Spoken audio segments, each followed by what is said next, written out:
यहाँ तक हमने एनिमल्स और प्लांट के अंदर ये चीज़ पढ़ी कि वो लोग न्यूट्रिएंट्स एनवायरनमेंट से कैसे ऑब्टेन करते हैं। अब हम डिस्कस करेंगे, उन्होंने ऑब्टेन तो कर लिए, अब वो उसमें से अपनी उस फूड में से अपनी पसंद के न्यूट्रिएंट्स को कैसे सक करेंगे एंड देन सेल्स को कैसे प्रोवाइड करेंगे एंड देन ये सेल्स जो हैं वो उनको कैसे यूज़ करेंगे।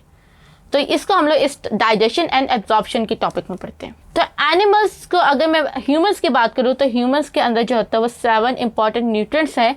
अगर उनमें से एक न्यूट्रिएंट भी जो है वो ह्यूमन को ना मिले तो ह्यूमन की डेथ हो जाती है, जिसमें water, carbohydrate, protein, fats, minerals and vitamin शामिल हैं। अब ये जो सारे न्यूट्रिएंट्स हैं ये हम लोगों को जो है वो बने बनाए नहीं मिलेंगे। मतलब ये जो होता है ये कॉम्प्लेक्स फॉर्म में पैक्ड होते हैं और हमारी बॉडी का काम ये होता है कि वो उन पैक्ड न्यूट्रिएंट में से या पैक्ड फूड या कॉम्प्लेक्स मॉलिक्यूल्स में से अपने रिक्वायर्ड न्यूट्रिएंट्स को जो होता है वो ऑब्टेन करे। अब वो जिस तरीके से करती है इस प्रोसेस को हम लोग होलोजोइक न्यूट्रिशन कहते हैं।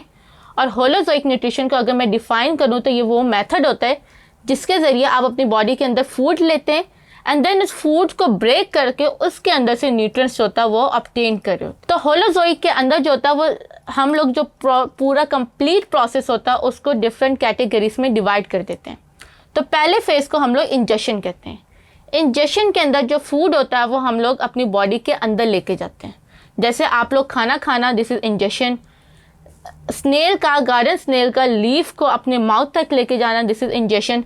फिल्टर फीडर का वाटर से अपने पार्टिकल्स को अपनी बॉडी के अंदर लेके जाना, this is also the ingestion. फिर इंजेशन के बाद जो है वो दूसरा प्रोसेस आता है जिसको हम लोग डाइजेशन कहते हैं। फूड आपने अपने माउथ में ले ली, लेकिन उस फूड के ऊपर जो होता है वो न्यूट्रिएंट्स तो नहीं पड़े, वो तो कॉम्प्लेक्स फॉर्म में। तो उन कॉम्प्लेक्स फॉर्म के न्यूट्रिएंट्स को जो होता है वो डाइजेस्टिव सिस्टम ब्रेक करता है। जैसे अगर हम प्रोटीन्स को ब्रेक करेंगे तो हम लोगों को अमीनो एसिड रिक्वायर्ड होते हैं तो हम उसमें से अमीनो एसिड लेंगे। हमें ग्लूकोज रिक्वायर्ड होता है तो हम लोग कार्बोहाइड्रेट्स को ब्रेक करके उसमें से लेंगे। तो डाइजेस्टिव सिस्टम का काम ये होता है कि वो कॉम्प्लेक्स मॉलिक्यूल्स को ब्रेक करके उसके अंदर से जो होता है वो न्यूट्रिएंट्स को ऑब्टेन करता है। फिर ये न्यूट्रिएंट्स जो होता है ये आपके ब्लड के अंदर एब्जॉर्ब हो जाते हैं और फिर आपका ब्लड जो होता है ये डिस्ट्रीब्यूट करता है हर सेल को, ताकि हर सेल के पास जो है वो एडिकेट अमाउंट ऑफ न्यूट्रिएंट्स जो है वो कॉन्टीन्यूसली सप्लाई होते रहें। फिर जब आपका ये सेल वो न्यूट्रिएंट्स ऑब्टेन कर लेता है तो उसके बाद वो उनको यूज़ करता है आपकी बॉडी की ग्रोथ, डेवलपमेंट एंड एनर्जी के लिए। तो इन सारे प्रोसेसेस को हम लोग कंबाइन करके एसिमिलेशन में स्टडी करते हैं।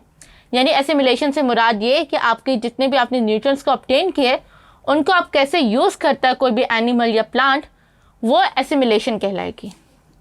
फिर हमारी फूड जो होते हैं, अगर हमने सारी फूड ली है तो वो 100% जो है वो आपकी बॉडी के अंदर एब्जॉर्ब नहीं होगी, बल्कि उसके अंदर कुछ ऐसे टॉक्सिक पार्टिकल या कुछ ऐसे वेस्ट पार्ट्स होंगे जो कि आपकी बॉडी के रिक्वायर्ड नहीं होते, जो उनमें से जो न्यूट्रिएंट्स होते हैं वो आपकी बॉडी ऑब्टेन नहीं कर सकती।